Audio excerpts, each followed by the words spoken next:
Hello and welcome to 365 Days Towards Racial Change. My name is Tomlins Nyback. We're here talking about black issues in America and seeing what can come out with by way of solutions, elevating our consciousness, our education. A lot of come at this issue of race, black race in America, um, with a lot of angles. It's not. Black race is almost a misnomer too, because it's not the blacks who are in the race. The race is occurring in systems and between peoples over us, so to speak. We are just the stuff of the race, the pawns of the race. Two big issues emerge, big thoughts, I'll say, emerge as I continue the project. First thought is, for the mind of black Americans, are we still um, mentally performing in a manner similar to slaves way back hundreds of years ago, in our attitude, in our passivity, in our lack of volition, intention, and really getting our needs met, participating in America competitively, as other groups do. Second thought is um, is this flip side of the same coin, uh, for the white mind: privilege, entitlement, expectation of favor in the country and in the world. I think this is a big issue as well. Second main thought is for financial literacy among black folks. I'm glad to see, we're starting to see more, maybe role models, more examples of individuals interested in investments, altruism, giving, understanding money. This type of literacy increases access to higher and better things. And if I'm just going to have a bank account where I'm saving money, well, my life is going to kind of reflect that. But if I want to go higher, I need to understand corporate structures, business entities, tax structures, how money works, Federal Reserve. That the language, I don't necessarily need to be an expert, but maybe I need some mentors in my space. I don't need people to show me how to do drugs, um, treat uh, the opposite sex poorly, um, uh, be ignorant of how to resolve conflicts. Those things kind of come natural. But I need some financial literacy. I need some new terms to help me get acquire some new technology so that I can uh, elevate out of my present space. A good example I always think of with that is Shaka Zulu. And Shaka Zulu, um, he changed warfare, and from that built a great empire. Unfortunately, he kind of slipped off the side mentally, and the black folks around him didn't uh, behave properly in the end. But his desire to be a conqueror, to elevate above his present position, made him uh, make new weapons, new ways of warfare, close combat, a new way of attacking your opponent, things like that. That made him great for a time. That was an important thing, but the step was like to gain more knowledge.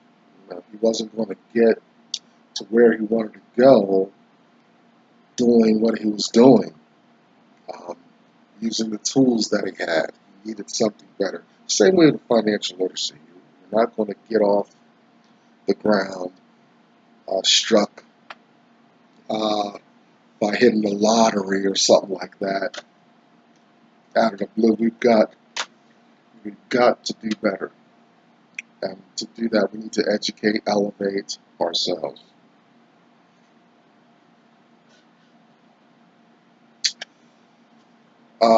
I'm inspired by a man named Dr. Claude Anderson. I've taken a few days out to look more into his texts, various texts. I've read 3 of them. They're very well marked and starting to feel very malleable in my hand. I like that. Like a good worn Bible. First book I read, A Black History Reader.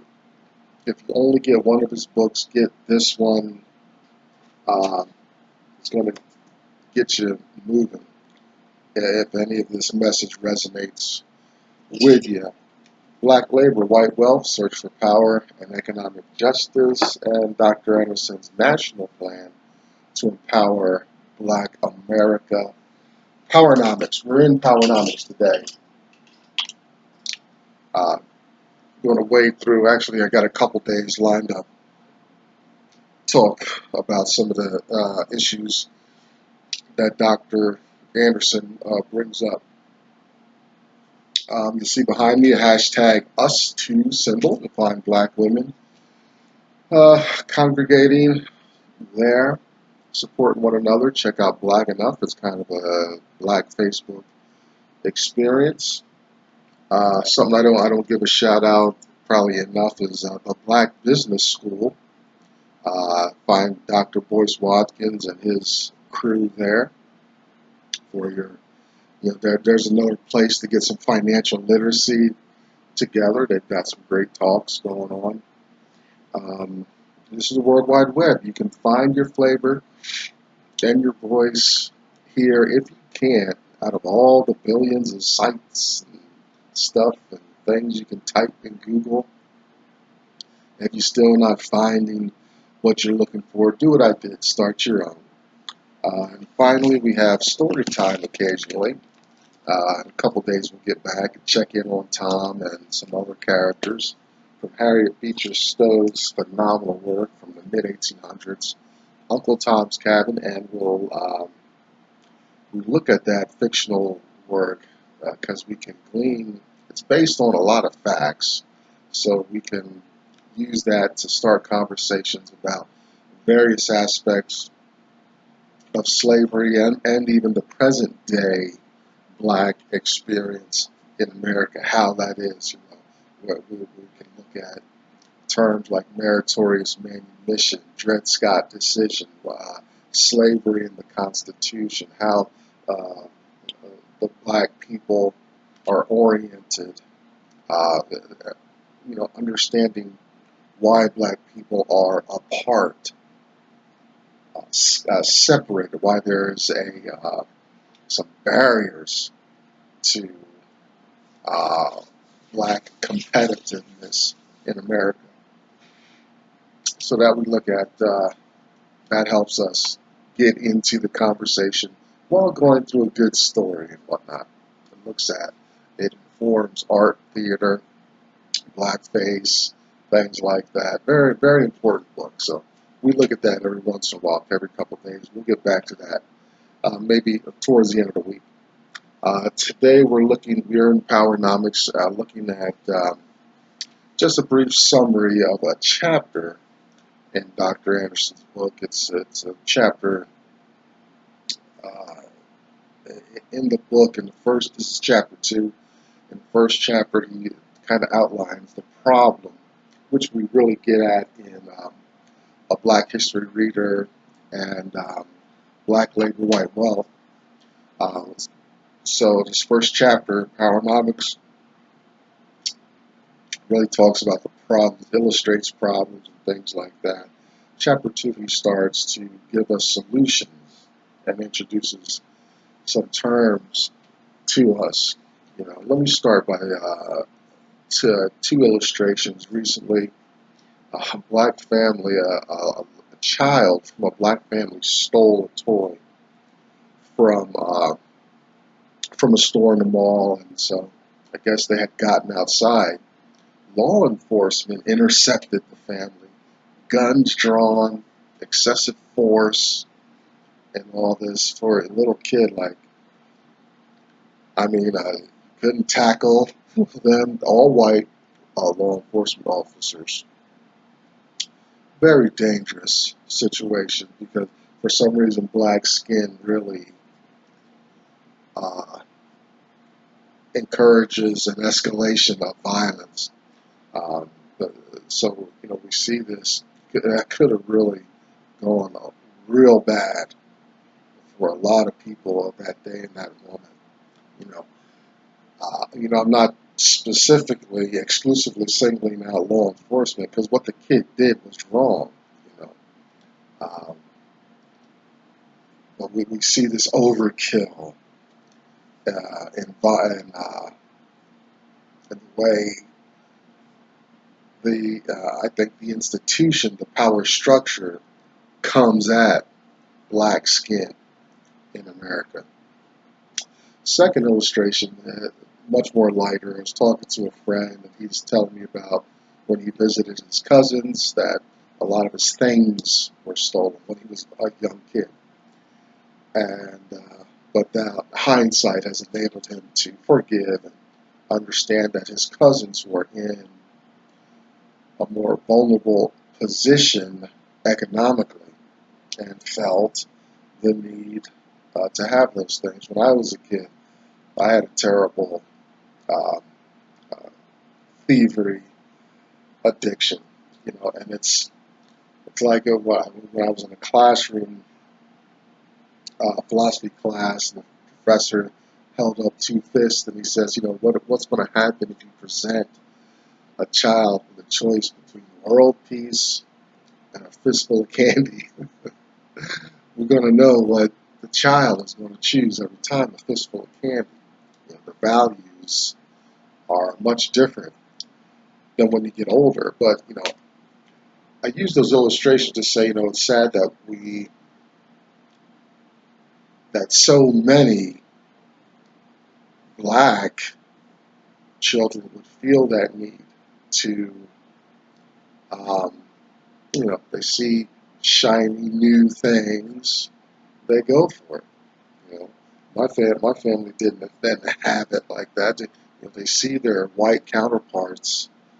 It looks like they're just enjoying life, and it's Christmas every day for a lot of them. So it's not right to steal, but it's understandable that the child feels um, a level of neglect, um, a level of a feeling of not participating as equally and as readily as their white counterparts at the same age. You know, um, so how do we bridge that gap? And I think how do we bridge the gap from privation, need, to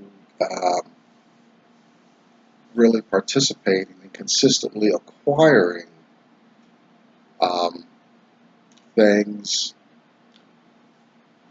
seemingly as easy as white folks do. Well, Dr. Anderson, he gives us some steps there in PowerNomics to bridge that gap.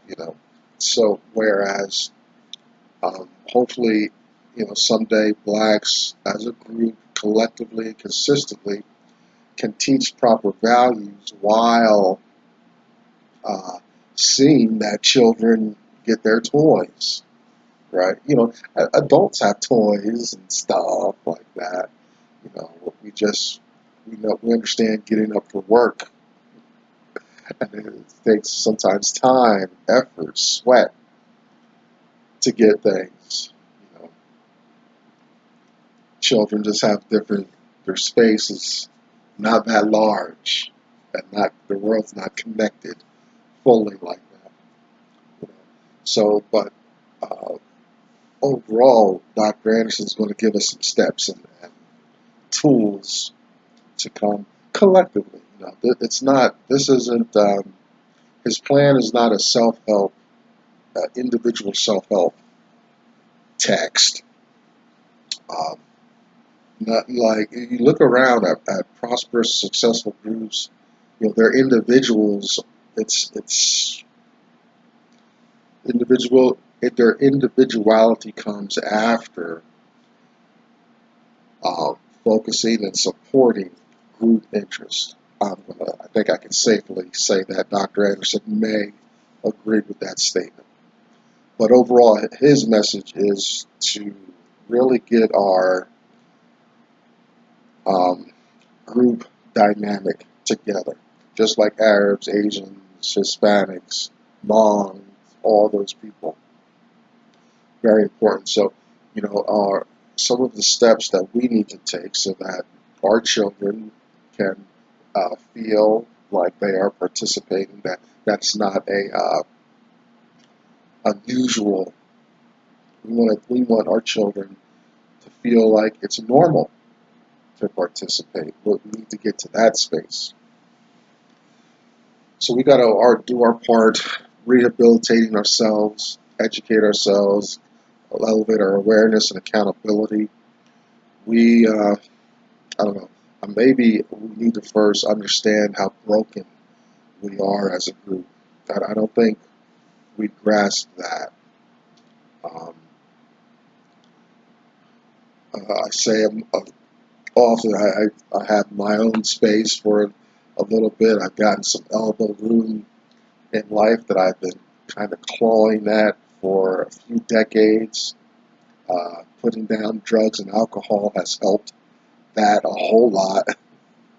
Uh, I mean, there's more. You know, it's getting we work in a we live in a working culture. I got to get to work. I can't spend money out the door and stuff like that. Uh, I'm working on my altruism, my financial altruism, and seeing how God is going to work in that. Although the financial altruism isn't necessarily put in that context for everyone, it is for me. That's the way I'm going. Verses out of Malachi and Joel, things like that.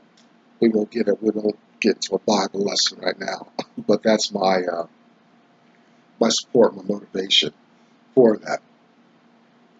Uh, so you know, blacks really have to work on that. Uh, Feeling the freedom to say no, to feel comfortable in their space. I think some of the is a overflow, some consistent pressure from meritorious manumission instituted during slavery. I've mentioned that a couple times. We'll dissect that term more. We'll look that up, meritorious manumission, uh, and how that may be a factor in causing and keeping some division against black folks. And I'll tell you, you can see a whole group of black folks sitting together, even in church, but they could possibly be the most separated group in that space. But they may just be a group conditioned to go to church and not necessarily be gleaning and getting some reward from being together. It's a start. Understand a white institution, overall American, is not going to elevate black people above itself. It's always going to keep the lid on, you know, like boiling a lobster alive. I remember my mother boiling a lobster, and she had to fight with it Lobster lives a long time in boiling butter. What a sad state.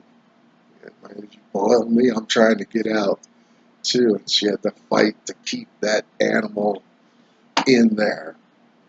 Very strong. Finally, it died. And we ate, but that's one heck of a meal. Um, but that's the illustration of white folks. The white nation built by European whites, for European whites, administered by European whites. You're going to have a hard time penetrating some ceilings in America as a black person.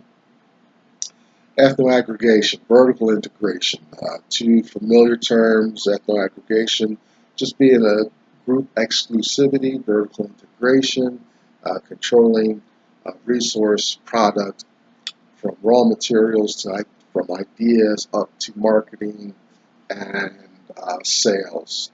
You know, if I'm building, let's say something complicated, I'm building trains. Well, I'm forging steel, drawing, um, mining materials, forging steels, making complex parts and components, and selling them all in one unit. Vertical integration. We got to keep our group self-interest and competition with other groups focusing on my. Black folks are all over the place. Even I don't have. I was friends with a banker. Black guy was president of a bank.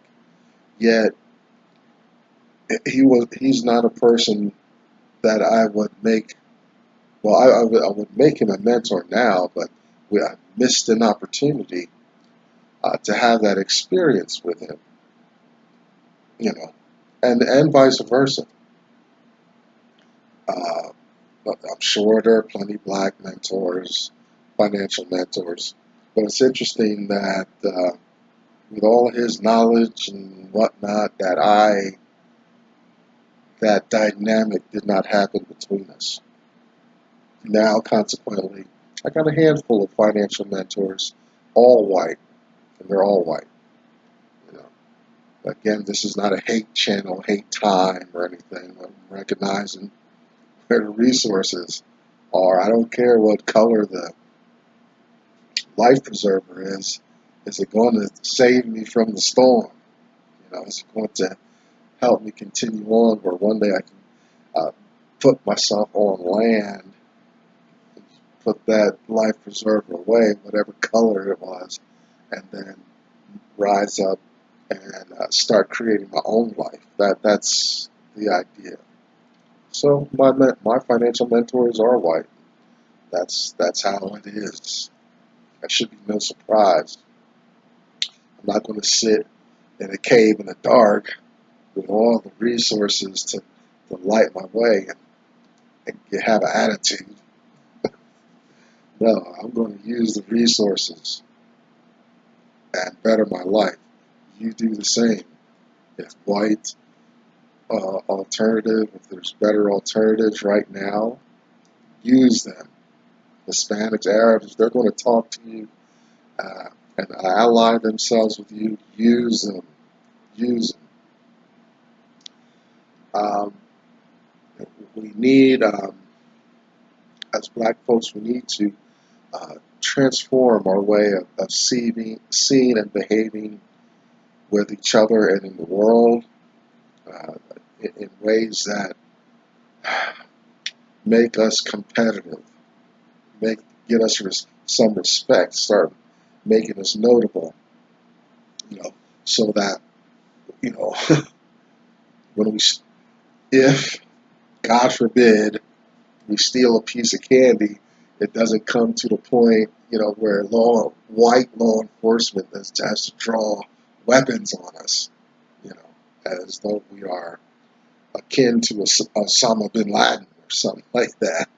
If there's a piece of candy, I was wrong, arrest me, go do your law enforcement thing, but why a weapon? Why this overkill? So much violence against my skin color.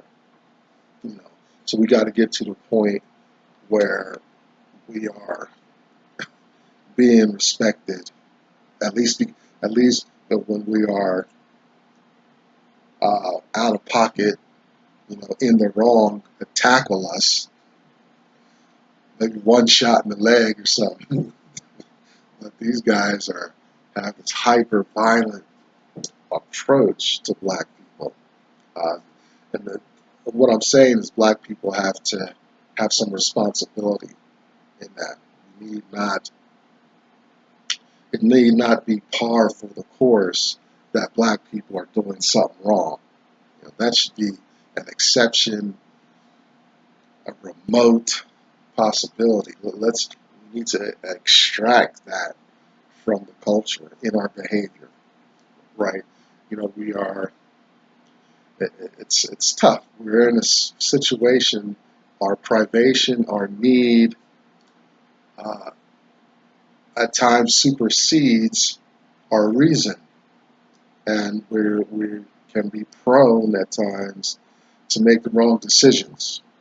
You know, Unfortunately, it's normal. It's a kind of normal in American society. So we need to get beyond that. People aren't uh, holding their, looking out for their possessions and turning on their car alarms when we're walking down the street, and doing all their little tricks, looking at us funny when we get on the train, public transportation, and whatnot. You don't want the bus drivers rolling their eyes because we're staggering onto the bus. I live out here. I'm kind of at the end of the bus line, but it's where I catch the train to get to work. And last night the bus was late, and I missed my train. I said, "What's up, man?" He said, "Well, someone was inebriated." Now I'm guessing this person was black. See, it's even conditioned in my mind. This problem uh, is an issue. I don't picture a white guy doing this. I'm picturing a black man got drunk on a Monday night and is giving the bus driver a hard time, making my travel to work all messed up. See, but, that's it's a problem where even I, as a black man, picture this problematic situation as being precipitated by a black person. Oh, well, it was a black guy that got drunk. That's my bad. I got to work on that. So we gotta behave. We gotta start making good, proper behavior we're in America. We got to align ourselves properly over time. It's going to take a long time, too. Over decades, generations. So, meritorious manumission effects may still be uh, upon black people. Constitutional elements, slavery hidden in the Constitution, even Supreme Court elements, Dred Scott decision, those attitudes and specters in the fabric of how the nation is defined plays itself out, fleshes itself out in our everyday lives in America. And we want to get back, some of this conversation goes towards debunking and overcoming some of the civil rights language that we've gone through, um, and how, more than a failure and stuff, we can use it as a tool, as a learning experience. Okay, we really tried this civil rights, social integration. We did need to get overt racism, violence and oppression, terrorism towards black people eradicated for the most part. We still have police shootings and things like that, hyper-violent responses to black behavior. But the problem is we didn't get tangible wealth.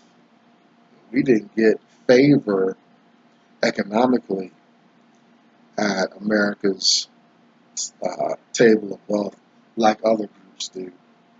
And other groups do when they come in. Our foundational documents, they put immigrants are not black folks, are not the black folks that are here that built America. Other groups mentioned in the Constitution and stuff like that, Native Americans and whatnot. Well, they get some favor in wealth and resources. Black folks, no. We're struggling. We're still trying to get our reparations through. Still trying to hammer that, but that's always shouted down. Never materializes. So there's just a summary of chapter 2 in PowerNomics. We'll get into chapter 2 later on. Tomorrow we'll be in some other parts of PowerNomics, but that's a good overview. Some good reminders, good checkup of what black people need to do in America to better themselves. Some of our responsibility. I'm over my time. I don't want to hold you hostage. I want you to go. You've probably been checking emails on your smart device already anyway. But that's okay. They say actually you learn better if you're fiddling with something. I'm Tomlin's Nyback, day 169 out of the way, 365 days towards racial change. I'll see you tomorrow.